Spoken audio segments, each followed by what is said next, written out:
Bueno, a mí me toca explicar ahora las causas del golpe de estado de 1930. Entonces, yo voy a explicar las causas separándolos en tres secciones, digamos, que incluyen causas económicas, causas ideológicas y causas más bien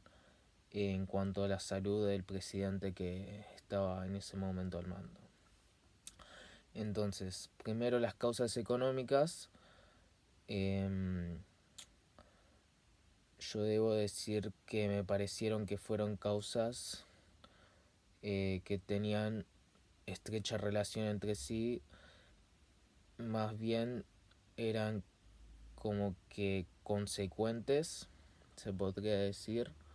como que uno producía el otro, así que como que están muy ligados. Y el principal bloque eh, que desencadena ese efecto dominó es la crisis económica mundial de 1929, eh, que es el boom de la bolsa de los Estados Unidos, y eso influyó en prácticamente las economías eh, de todo el mundo. Entonces, la crisis económica a la vez afectó las importaciones y exportaciones de materia prima y mercancía que se trasladaban desde Argentina a los países extranjeros. Y esto como que tuvo repercusiones bastante graves en la economía argentina, ya que en ese momento dependía mucho eh, de los impuestos, la aduana, porque eran su principal fuente de ingresos para el Estado y también para empresas y todo tipo de desarrollo que se pueda ocurrir. Entonces, eh, la disminución de las exportaciones e importaciones hizo que se quebrantaran muchos comercios y empresas, ya que al no poder exportar tanto como solían hacerlo, eh, entonces como que su tasa de ganancia disminuyó bastante, y esto también se ve vinculado con la baja de los salarios y la subida de la desocupación. Entonces los empresarios, al no poder mantener el mismo ritmo de ingresos, claramente debieron despedir a gente, y los salarios tampoco pudieron ser los mismos. Y también eh, el, como que la caída de las exportaciones e importaciones tuvieron un fuerte peso sobre el peso argentino, justamente, que perdió valor. Y, y entonces ahora pasó a las causas más como que del Estado. Bueno, eh, causas más sociales, diría. Entonces, los que anteriormente eran irigoyenistas, es decir, que apoyaban fervientemente al presidente de ese momento, Irigoyen, cuando veían que se aproximaba como que el golpe de Estado, eh, decidieron traicionar de alguna manera a su presidente, eh, para salvarse ellos, porque suponían que si se quedaban en el lado de Irigoyen iban a sufrir consecuencias que obviamente no querían. y entonces fueron en busca del perdón, se podría decir, como que fueron del lado del ejército antes de que todo se les viniera encima. Entonces también hubo un derrumbe del apoyo de las clases medias, además de obviamente de la parte del Estado que apoyaba a Irigoyen. Y esto tiene como que un vínculo bastante estrecho con, con la caída del gasto público, ya que, como mencionamos antes, al no tener el mismo movimiento de importaciones y exportaciones, la aduana empezó a recaudar menos impuestos a la mercancía que entraba y salía, y entonces no se pudo mantener el gasto público que era como la principal herramienta que tenía el Estado para mantener como que a su equipo, a los que apoyaban a Irigoyen, porque él utilizaba un método llamado clientelismo,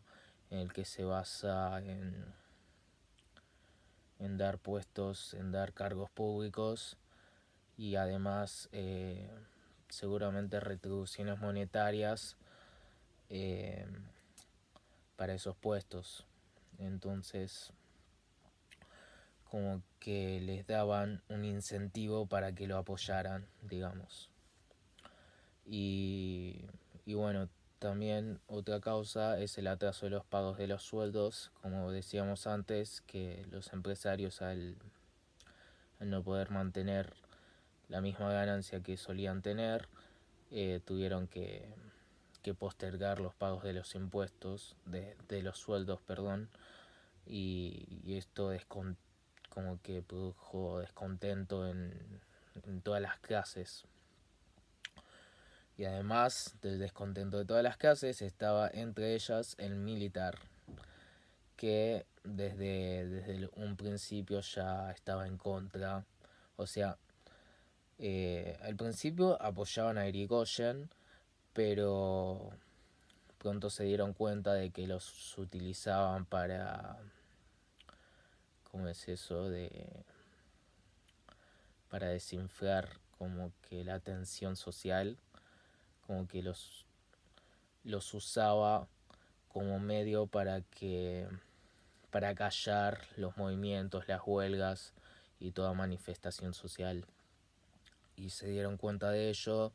y pronto se volvieron en su contra, o sea, ya no lo veían como un buen presidente, sino más bien como un dictador en, en el sentido de su palabra. Y ahora pasamos a las causas ideológicas, y entre ellas podemos mencionar que hubo un avance en la corriente antidemocrática. Entonces esto está como que ligado al siguiente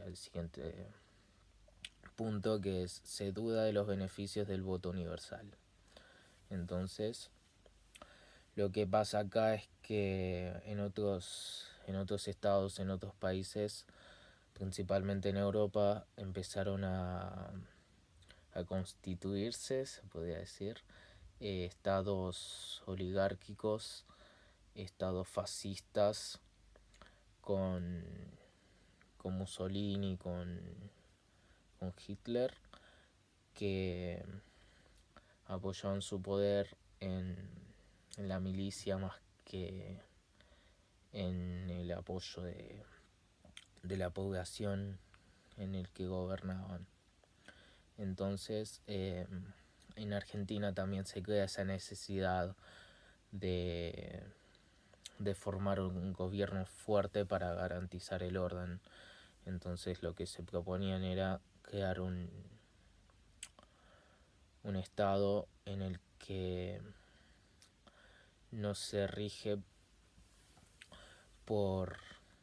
como que por las decisiones de la población, o sea, ya no existía la soberanía en ese nuevo estado que querían crear, sino que era un estado de facto en el que los dominantes eran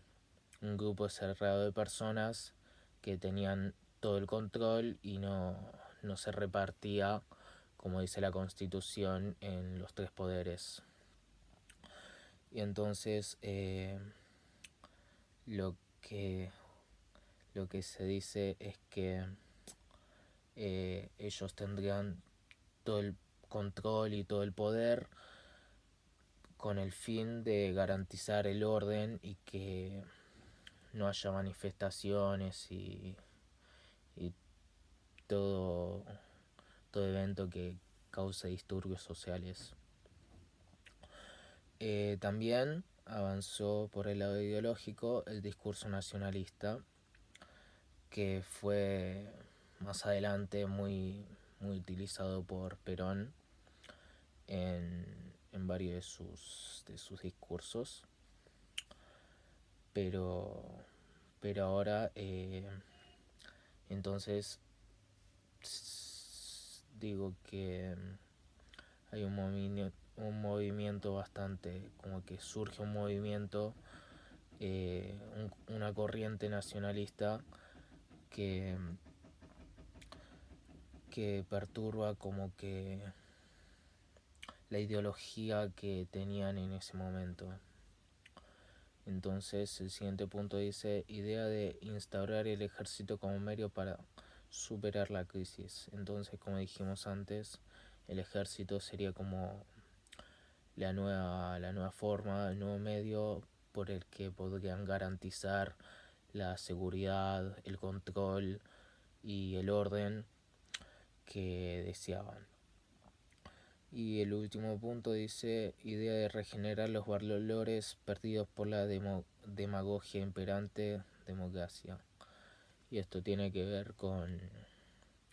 que Irigoyen era como que asociado a los vicios de la democracia, es decir, que como que no actuaba según decía la ley, sino que cometía fraudes y no respetaba mucho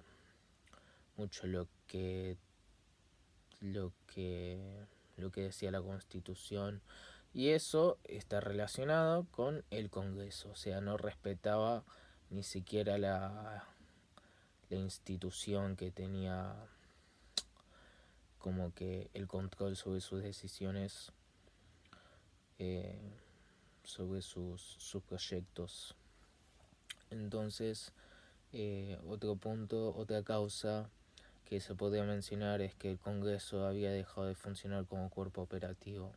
o sea, ni se lo tomaba en cuenta cuando por ejemplo se hicieron las intervenciones provinciales, o sea, utilizaron las intervenciones como medio para como que acallar eh, los líderes políticos que se rebelaban en esas provincias. Y por último tenemos la edad avanzada de Hipólito Yrigoyen, líder del radicalismo. Entonces esto tiene que ver con que ya era un señor mayor en su segunda presidencia y lo criticaban por su ineficacia a la hora de tomar decisiones, o sea,